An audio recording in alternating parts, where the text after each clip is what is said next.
Okay, નાવ આપણે chapter 6 continue કરી રહ્યા છીએ અને અત્યારે સ્વાધ્યાયના દાખલા 4 થી આપણે શરૂઆત કરીશું. દાખલા 4 માં તમને ગતિકીય ઈએમએફ સાથે સંકળાયેલો એક કન્સેપ્ટ પૂછવામાં આવ્યો છે અને બહુ સરસ વેરાયટી કહી શકાય એવો દાખલો છે.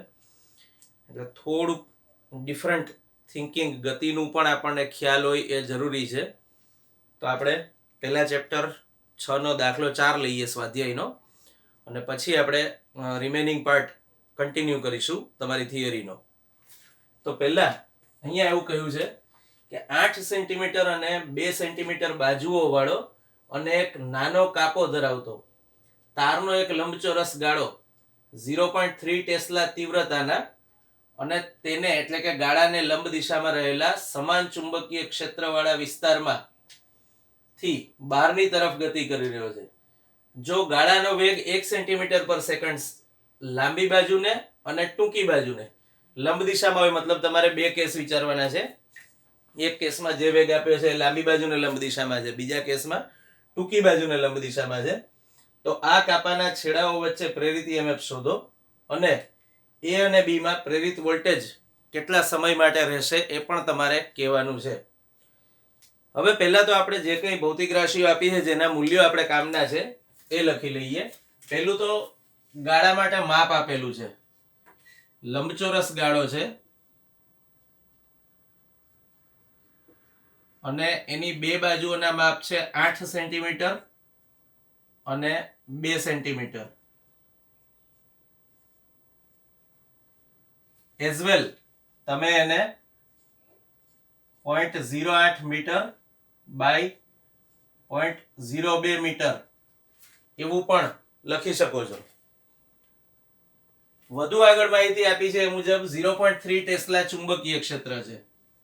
તો આપણે બી લખી કાઢીશું 0.3 ટેસ્લા.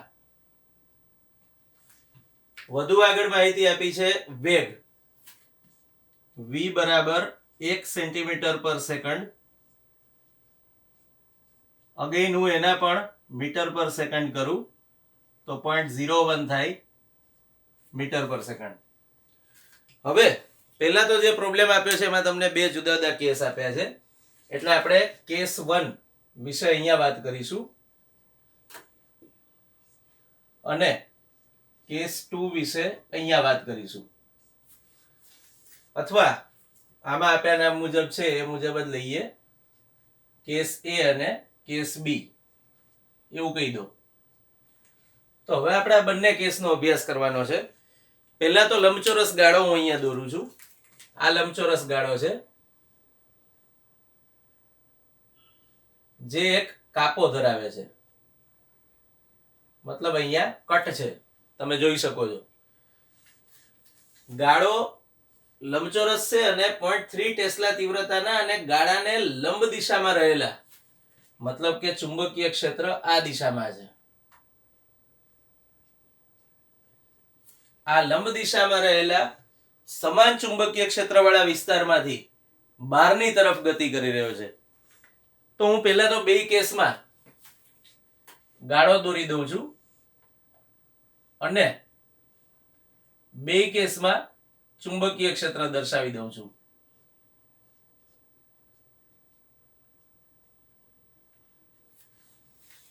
હવે પહેલા કેસમાં શું આપ્યું છે? ગાળો બહારની તરફ આવી રહ્યો છે, મતલબ ધારો કે ચુંબકીય ક્ષેત્ર ક્રોસ માર્ક કર્યો ત્યાં સુધી જ છે અને એમાંથી ગાળો ધીમે ધીમે બહાર નીકળી રહ્યો છે. જો ગાળાનો વેગ 1 સેન્ટીમીટર પર સેકન્ડ લાંબી બાજુને લંબ દિશામાં હોય, પહેલા કેસમાં એવું છે કે લાંબી બાજુને લંબ દિશામાં હોય, જો ગાળો ક્ષેત્રની બહાર નીકળી રહ્યો છે તો તમે સરળતા ખાતર એવું ધારી લો કે ચુંબકીય ક્ષેત્ર અહીં સુધી જ છે. ચલો, જે મેં ક્રોસ કર્યું અહીંયા ક્રોસની સંજ્ઞા દર્શાવી છે જે એવું કહે છે કે ચુંબકીય ક્ષેત્ર અંદર જતી દિશામાં છે. તો અહીંથી હવે આ ગાળો ધીમે ધીમે ક્ષેત્રની બહાર નીકળી રહ્યો છે.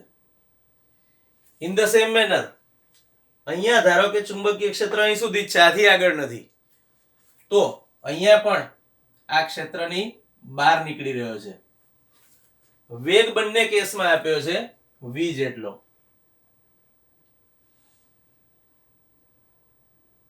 હવે આપણે એવું જોઈ ગયા કે ગતિકીય EMF વાળા ટોપિકમાં કે જ્યારે ગતિ થતી હોય L લંબાઈના સુવાહકમાં ત્યારે એમાં પ્રેરિત થતું EMF શોધવાનું સૂત્ર એપ્સાઇલોન બરાબર BLV હતું. તો અહીંયા એપ્સાઇલોન બરાબર BLV હું વાપરું છું. પણ આપણે જોડે જોડે એવું પણ જોયું હતું કે આખો વાહક જે દિશામાં ગતિ કરતો હોય એ દિશામાં જે બાજુ છે ધ્યાનમાં લેવાની. બીજી રીતે કહીએ તો વેગ જે દિશામાં છે એને લંબ દિશાની બાજુની લંબાઈ અહીંયા કન્સિડર કરી હતી આપણે. તો b ની કિંમત લઈ લઈએ 0.3. L તો વેગને લંબ દિશાની બાજુ આ છે, મતલબ લાંબી બાજુ, તો એની લંબાઈ 0.08 મીટર છે. અને v એટલે કે વેગ છે 0.01. તો આનું સાદુરૂપ આવશે 2.4 ગુણ્યા 10⁻⁴ વોલ્ટ. આટલું EMF પ્રેરિત થશે. પણ જોડે જોડે તમને એ પણ પૂછ્યું છે કે આ EMF એટલે કે આ પ્રેરિત થતો વોલ્ટેજ કેટલા સમય માટે રહેશે. હવે અહીંથી થોડું સમજવાનું આવે છે કે તમારે જ્યારે સમય શોધવો હોય ત્યારે તમારી જોડે ઝડપ જ્ઞાત હોવી જોઈએ જે છે, અને ઝડપ પરથી કેટલું અંતર કપાય છે એ પણ ધ્યાનમાં હોવું જોઈએ. તો આપણે સમીકરણ વાપરીએ, વેગ બરાબર અંતર ભાગ્યા સમય. આના પરથી v બરાબર L/T લખાય. તો હવે T બરાબર L/V એવું થયું. આપણે જાણીએ છીએ કે જ્યાં સુધી ચુંબકીય ફ્લક્સનો ફેરફાર થાય છે ત્યાં સુધી જ તમને પ્રેરિત EMF પ્રેરિત પ્રવાહની ઘટના મળશે. સર્કિટ ખુલ્લી છે એટલે અહીંયા પ્રેરિત પ્રવાહની ઘટના નથી મળતી, બે છેડા જોડાયેલા નથી, એટલે આપણને પ્રેરિત EMF અથવા પ્રેરિત વોલ્ટેજ જે ગણો એ પૂછ્યું છે. તો હવે ખરેખર ગતિ ભલે આ દિશામાં થતી હોય પણ ફ્લક્સનો ફેરફાર ક્યાં સુધી થશે? જ્યાં સુધી આ બાજુ આખી આટલી સંપૂર્ણપણે ક્ષેત્રની બહાર ના નીકળી જાય ત્યાં સુધી ફ્લક્સનો ફેરફાર થશે. તો હું સાદી ભાષામાં એવું કહી શકું કે ફ્લક્સનો ફેરફાર જ્યાં સુધી થશે એટલે કે આ બાજુ જ્યાં સુધી બહાર નીકળી જશે ત્યાં સુધી જ EMF પ્રેરિત થશે. તો અહીંયા જે મેં અંતર કન્સિડર કર્યું છે એ હવે લંબાઈને આપણે L ડેશ કહી દઈએ અલગ પાડવા માટે. આપણે અહીંયા L સંજ્ઞા લીધી છે એટલે તમને L1 અને L2 લેવી હોય તો પણ તમે લઈ શકો છો, સંજ્ઞાઓ ડઝન્ટ મેટર. L અને B કેવું હોય તો એ પણ કહી શકો છો, ચાલે. તો હવે L ડેશ કેટલું અંતર છે? નાની બાજુ એટલે કે 0.02 મીટર જેટલું. અને વેગ તમને આપ્યો છે 0.01 મીટર પર સેકન્ડ. તો જવાબ મળ્યો 2 સેકન્ડ. મતલબ કે આ ગાળામાં પ્રેરિત વોલ્ટેજ 2 સેકન્ડ સુધી જળવાઈ રહેશે જો ગતિ આવી રીતે થતી હોય તો. હવે બીજો કેસ વિચારીએ. તો બીજા કેસમાં વેગને લંબ દિશામાં રહેલી બાજુ એટલે નાની બાજુ છે. તો બીજા કેસમાં પ્રેરિત EMF ને હું એપ્સાઇલોન ડેશ કહી દઉં equals to B L dash V. હવે L ડેશ એટલે નાની બાજુની લંબાઈ, અહીંયા આપણે સંજ્ઞા L ડેશ લીધી છે એટલે મેં અહીંયા પણ L ડેશ રાખી. B ની કિંમત 0.3, L ડેશ ની કિંમત 0.02 અને V એટલે પાછું 0.01. તો તમને અહીંયા જવાબ મળશે 0.6 into 10⁻⁴ વોલ્ટ. આટલું EMF બીજા કેસમાં પ્રેરિત થશે. હવે આ બીજા કેસનો વોલ્ટેજ છે એને આપણે એપ્સાઇલોન ડેશ એવી સંજ્ઞા આપી દીધી. પાછું સેમ પ્રોસેસ આપણે કરીશું પણ હવે સમયને T ડેશ કહી દઈશું.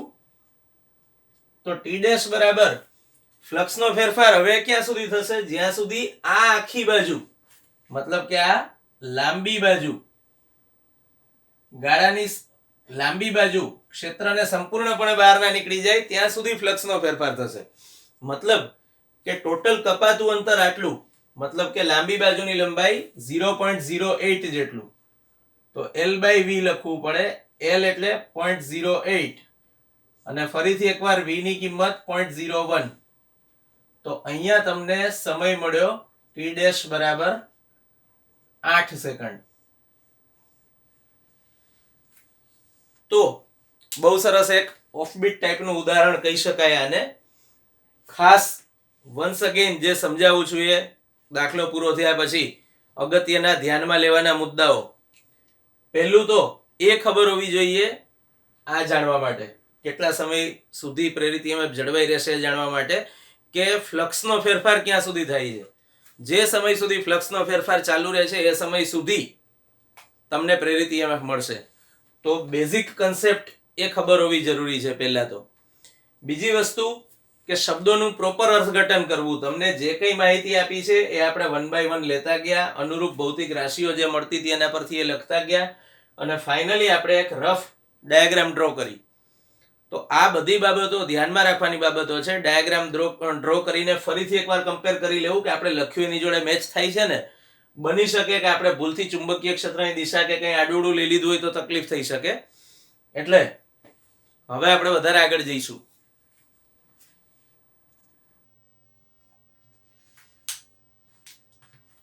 તો હવે આપણે તમારા ચેપ્ટરનો લાસ્ટ ટોપિક જોવા જઈ રહ્યા છીએ, એસી જનરેટર 6.10.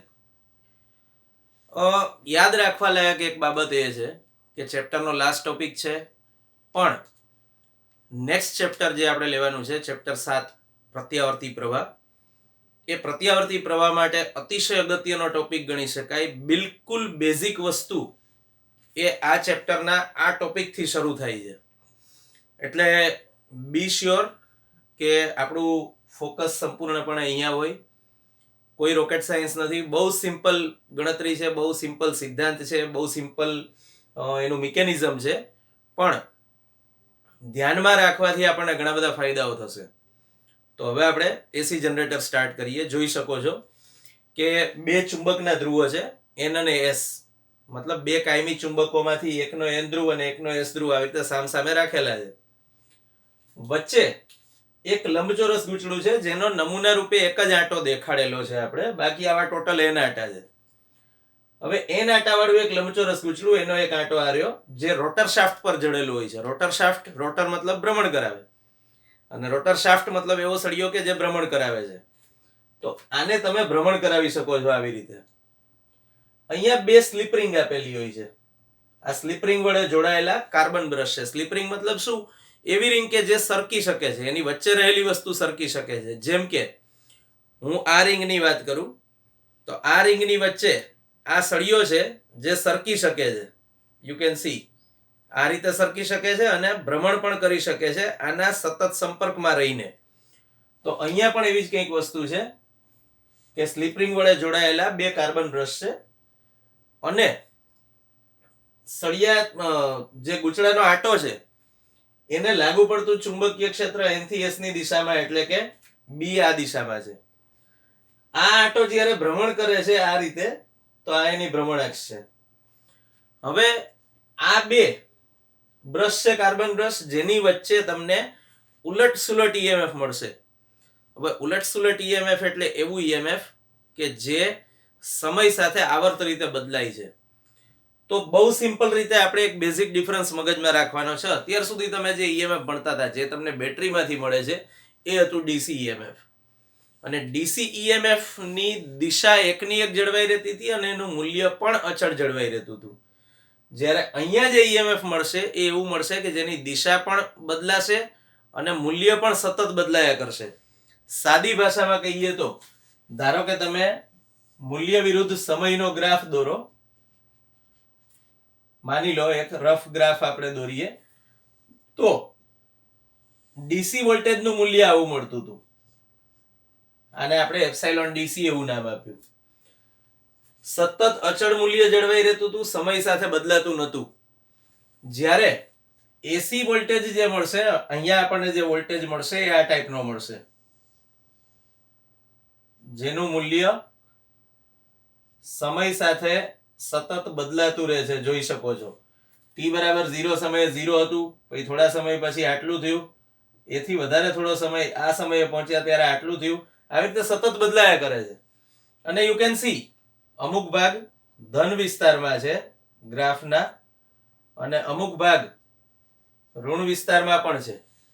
મતલબ કે અહીંયા ધ્રુવીયતા પણ ઉલટાઈ છે એવું કહી શકો તમે. તો અમુક સમય માટે મૂલ્ય ધન રહે છે, અમુક સમય માટે ઋણ રહે છે, અને એ પાછું સતત બદલાતું રહે છે. તો આવું કઈ રીતે થાય છે એ આપણે બેઝિક વસ્તુ આમાં સમજવાની છે. સૌથી પહેલા કોઈ પણ સાધનનો અભ્યાસ કરો એટલે એના સિદ્ધાંત વિશે વાત આવે. તો સિદ્ધાંત તો આપણે જે જાણીએ છીએ એ જ વિદ્યુત ચુંબકીય પ્રેરણના સિદ્ધાંત પર કામ કરે છે જનરેટર. વિદ્યુત ચુંબકીય પ્રેરણનો સિદ્ધાંત એવો છે કે ચુંબકીય ફ્લક્સ બદલાવાથી, કોઈ સુવાહક સાથે સંકળાયેલું ચુંબકીય ફ્લક્સ બદલાવાથી તેમાં ઈએમએફ પ્રેરિત થાય છે.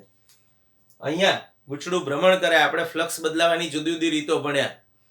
એમાંની એક રીત આ પણ છે કે સુવાહકના ક્ષેત્રફળ સદિશ અને ચુંબકીય ક્ષેત્રનો સદિશ, આ બે વચ્ચેનો ખૂણો બદલાવો તો એની સાથે સંકળાયેલું ચુંબકીય ફ્લક્સ બદલી શકાય, જેનો આપણે અહીંયા યુઝ કરીશું. પણ મુદ્દો એક કે ચુંબકીય ફ્લક્સ બદલાવાથી તમને પ્રેરિત ઈએમએફ મળે છે. ઓબ્વિયસલી આ જે એક આંટો મેં દેખાડેલો છે એના બે છેડા એક એક બ્રશ સાથે જોડાયેલા છે. જોઈ શકો છો આ છેડો B1 સાથે અને આ છેડો B2 સાથે જોડાયેલો છે. તો આ બે છેડાઓ વચ્ચે તમને પ્રેરિત વોલ્ટેજ અથવા પ્રેરિત ઈએમએફ મળે છે.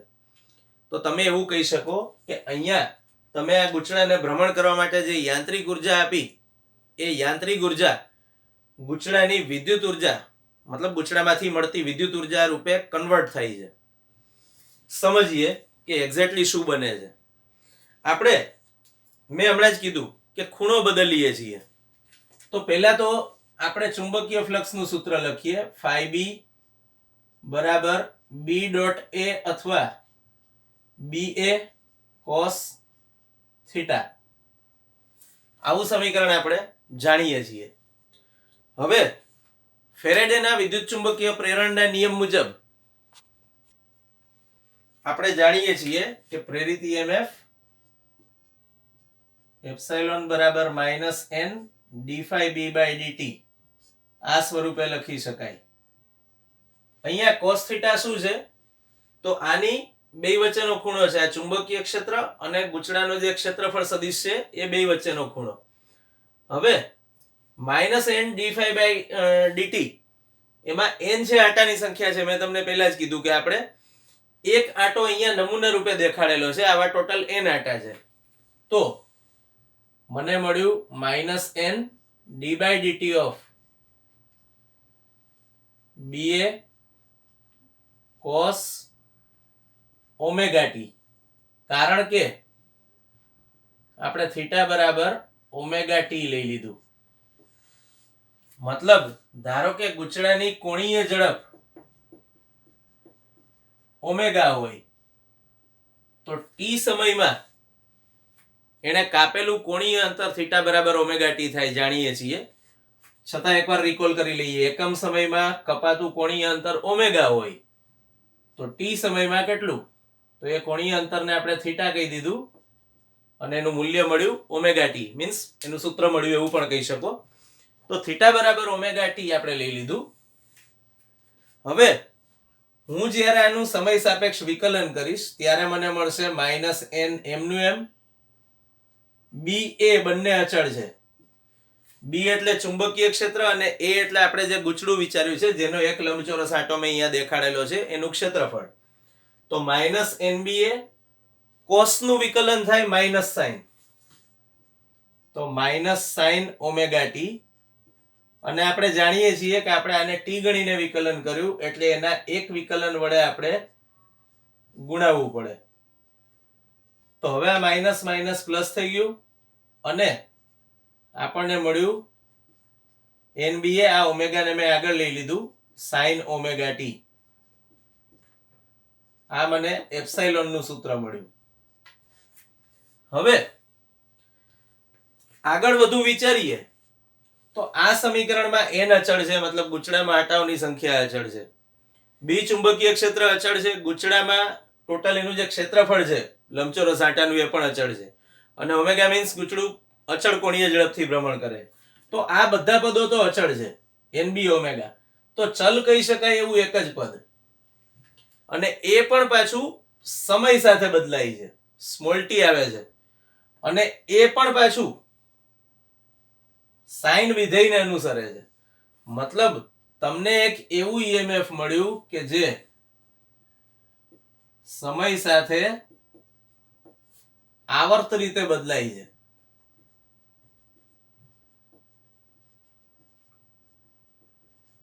કારણ સાઇન વિધેયનો ગ્રાફ ભલે બદલાતું રહેતું હતું મૂલ્ય, પણ આપણને સાઇનનો ગ્રાફ આવો મળે છે, આપણે જાણીએ છીએ. તો નિયમિત રીતે એકદમ બદલાતું મૂલ્ય મળ્યું, તો એ સાઇન વિધેયને આભારી છે. તો હવે સમય સાથે આવર્ત રીતે બદલાતું ઈએમએફ આપણને મળે છે, અને જો મારે એપ્સાઇલોન નું મૂલ્ય મહત્તમ જોઈતું હોય તો સાઇન વિધેયનું મૂલ્ય પણ મહત્તમ લેવું પડે. તો હું સાઇન ઓમેગા ટી ની કિંમત +or-1 લઈ લઉં તો મને અહીંયા મળે છે +or-NBA ઓમેગા.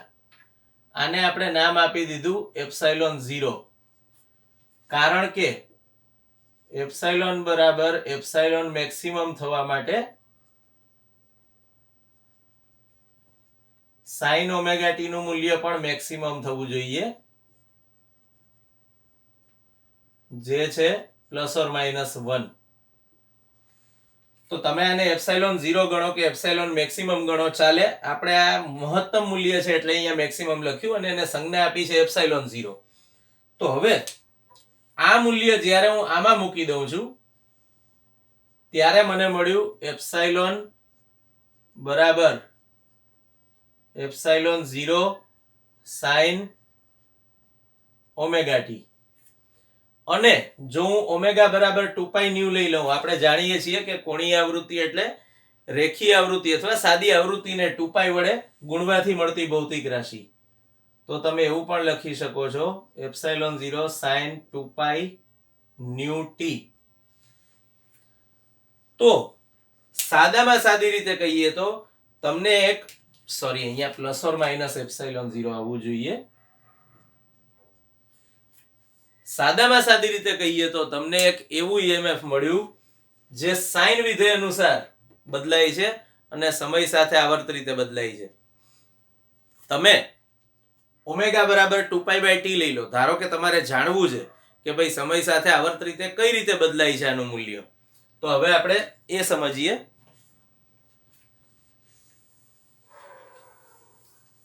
ધારો કે તમે સાઇન ઓમેગા ટી વાળું પદ કન્સિડર કરો,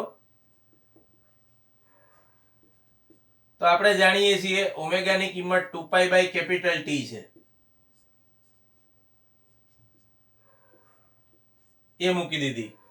અહીંયા ઓમેગા બરાબર જે 2π ન્યુ લીધું આપણે, એ ન્યુમાં ન્યુ ની કિંમત મૂકી દીધી, ન્યુ = 1/t એવું પણ કહી શકો. તો 2π/T સ્મોલ t. હવે જુદા જુદા સમય વિચારો. ધારો કે t બરાબર 0 વિચારો, તો તમને આ પદનું મૂલ્ય મળશે sin 0 એટલે જવાબ 0.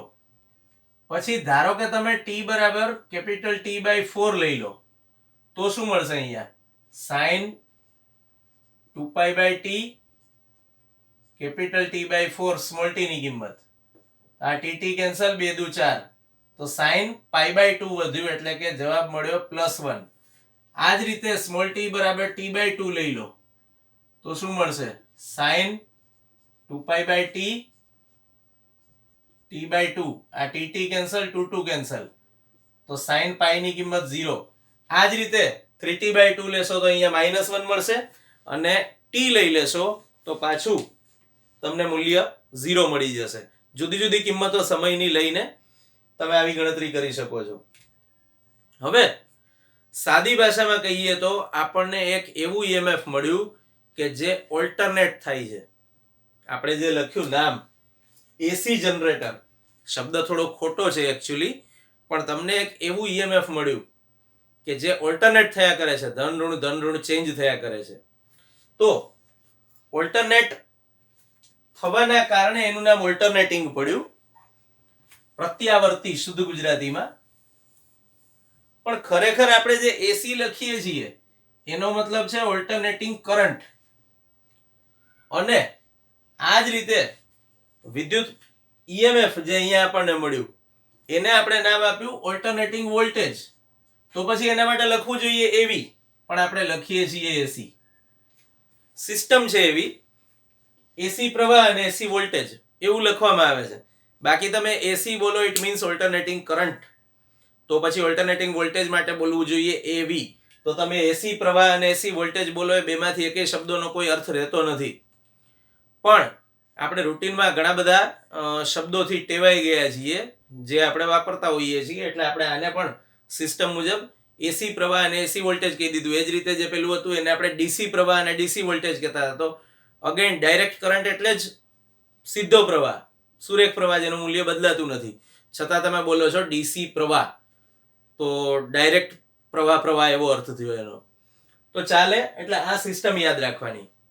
બીજી વસ્તુ તમને ચોપડીમાં ઘણી બધી માહિતી આપી છે કે એસી પ્રવાહ વડે ખાસ કરીને જનરેટર વડે આ સિદ્ધાંત વડે ઘણું બધું મોટું ઈએમએફ મેળવી શકાય છે, ઘણો બધો મોટો વોલ્ટેજ મેળવી શકાય છે. તો વિદ્યુતના ઉત્પાદન માટે પણ આ વસ્તુ બહુ કામની છે.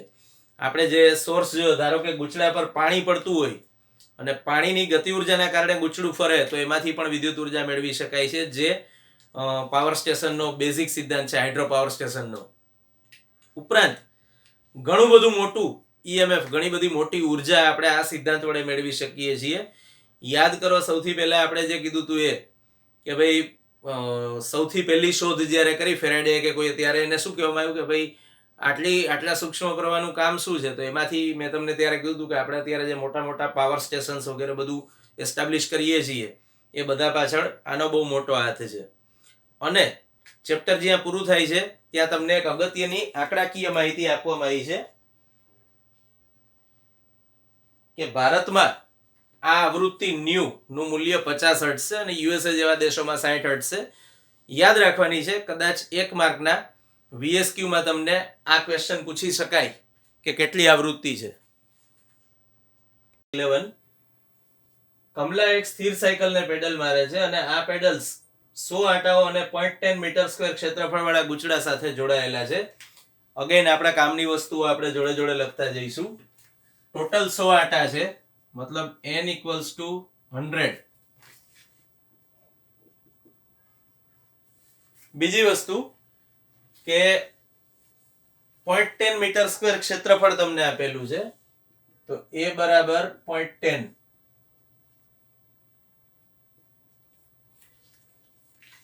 ગુચડું અડધા આંટા પ્રતિ સેકન્ડ થી ભ્રમણ કરે છે, મતલબ આવૃત્તિનું મૂલ્ય 0.5 સેકન્ડ ઇન્વર્સ છે અને તે ગુચડાના પરિભ્રમણની ધરીને લંબરૂપ 0.01 ટેસ્લા ચુંબકીય ક્ષેત્રમાં b બરાબર 0.01 ટેસ્લા મૂકેલ છે.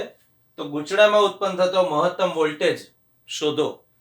આપણે હમણાં જ સમીકરણ જોયું, એપ્સાઇલોન બરાબર NBA omega sin omega t. મહત્તમ મૂલ્ય શોધવા માટે આપણે એને એપ્સાઇલોન મેક્સિમમ કહી દઈએ, તો સાઇન વાળું પદ ±1 થઈ જાય, મતલબ મહત્તમ થાય. તો અહીંયા વધ્યું NBA ઓમેગા. પણ તમને અહીંયા આપી છે આવૃત્તિ ન્યુ, ઓમેગા નથી આપ્યું. જો ઓમેગા હોય ને તો રેડિયન પર સેકન્ડમાં હોય, મેં તમને આ પહેલા પણ કીધેલું છે. એટલે રેડિયન પર સેકન્ડ સિવાયનો એકમ આવે ત્યારે તમારે એવું સમજવાનું કે આ ન્યુ છે. સાદી શોર્ટ ટ્રીક છે આ. તો આ 2π ન્યુ. હવે n ની કિંમત 100, b બરાબર 0.01, a બરાબર 0.10, 2π એટલે 6.28 અને ન્યુ એટલે 0.5.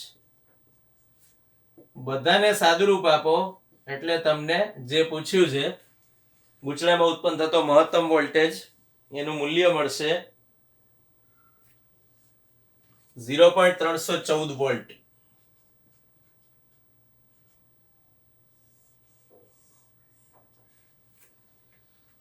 તો હમણાં આપણે જે થિયરી જોઈ બેઝિકલી એ જ થિયરી છે, સૂત્ર પણ આપણે એ જ યુઝ કર્યું. ફરક એટલો કે ત્યાં તમને એવું સ્પેસિફાઈ કરીને નહોતું આપ્યું કે ગુચડાને ભ્રમણ કઈ રીતે કરાવવામાં આવે છે.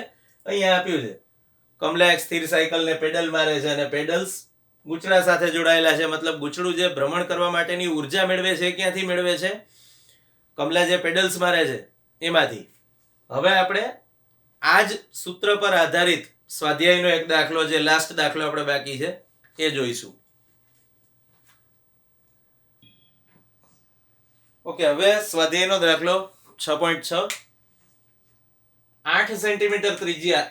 ઓબ્વિયસલી આપણે ફરીથી એકવાર ભૌતિક રાશિઓ જે કામની છે એ લખતા જઈશું.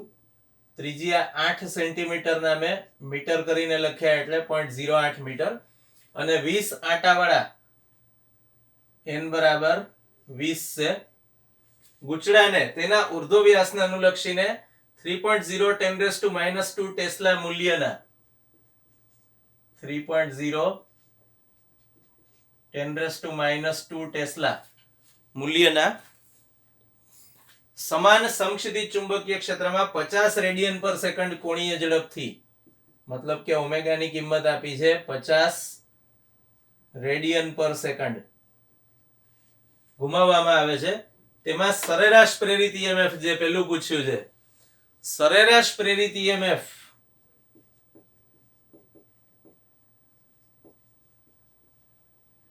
એને આપણે કહી દઈએ એપ્સાઇલોન એવરેજ. એપ્સાઇલોન એવીજી અથવા બીજી કોઈ બી સંજ્ઞા જે ઠીક લાગે, એવરેજ દર્શાવતી હોય એ ટાઈપની તમે લઈ શકો.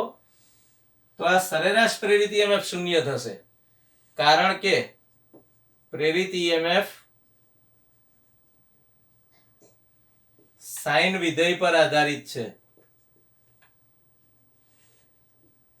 અને સાઇન વિધેયનું એક આવતકાળ પરનું સરેરાશ મૂલ્ય શૂન્ય હોય એવું આપણે જાણીએ છીએ. તો સરેરાશ પ્રેરિત EMF શૂન્ય છે. એક જવાબ તો આવી પણ ગયો. મહત્તમ પ્રેરિત EMF. તો મહત્તમ પ્રેરિત EMF નું સૂત્ર આપણે ભણી ગયા, એપ્સાઇલોન મેક્સિમમ અથવા એપ્સાઇલોન m જે કોઈ NBA ઓમેગા. આમાં કિંમતો મૂકી દો તો n બરાબર 20, b બરાબર 3.0 10⁻².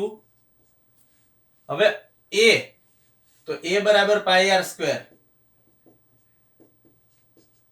એ કિંમત મૂકી દઈએ તો 3.14 ગુણ્યા r નો સ્ક્વેર એટલે 0.08 અને ઓમેગા તમને આપેલું છે 50. અહીંયા લખી શકો a બરાબર πr² સમર્થનમાં, અથવા ડાયરેક્ટ અહીંયા ગણતરીમાં દર્શાવો તો પણ વાંધો નથી કઈ. તો તમને એપ્સાઇલોન મેક્સિમમ નું મૂલ્ય મળશે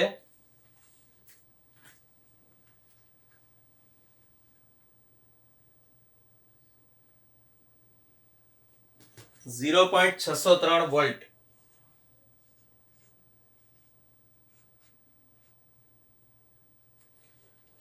તો પહેલો જવાબ આવી ગયો. બીજું, ગુચડું 10 ઓહ્મ અવરોધનો બંધગાળો રચે તો ગુચડામાં મહત્તમ પ્રવાહ શોધો. તો I મેક્સિમમ બરાબર એપ્સાઇલોન મેક્સિમમ બાય r. તો 0.603 ભાગ્યા અવરોધ આપ્યો છે 10, તો મળ્યું 0.0603 એમ્પિયર. અને જૂલ હીટિંગના કારણે સરેરાશ પાવર વ્યય ગણો. સરેરાશ પાવર વ્યય એટલે મહત્તમ અને લઘુત્તમનો સરવાળો ભાગ્યા 2. તો P બરાબર લઘુત્તમ પાવર વ્યય, સોરી અહીંયા પણ સરેરાશ પાવર વ્યય કીધું છે એટલે આપણે એને P એવરેજ એવું લખીશું. લઘુત્તમ પાવર વ્યય 0 અને મહત્તમ પાવર વ્યય epsilon maximum I maximum P બરાબર VI પરથી ભાગ્યા 2. તો એપ્સાઇલોન મેક્સિમમ એટલે 0.603, I મેક્સિમમ એટલે 0.0603 ડિવાઇડેડ બાય 2. તો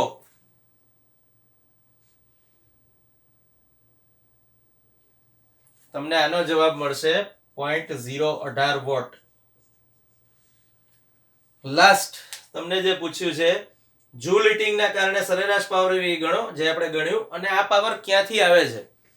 તો દેખીતી વાત છે, ગુચડાને ભ્રમણ કરવા માટે રોટર વપરાય છે. આપણે પહેલા જોયું કે રોટર શાફ્ટ પર આ રહેલો છે. તો બેઝિકલી શું થાય છે કે રોટર શાફ્ટ ભ્રમણ કરે છે, એના કારણે પ્રેરિત EMF ઉત્પન્ન થયું.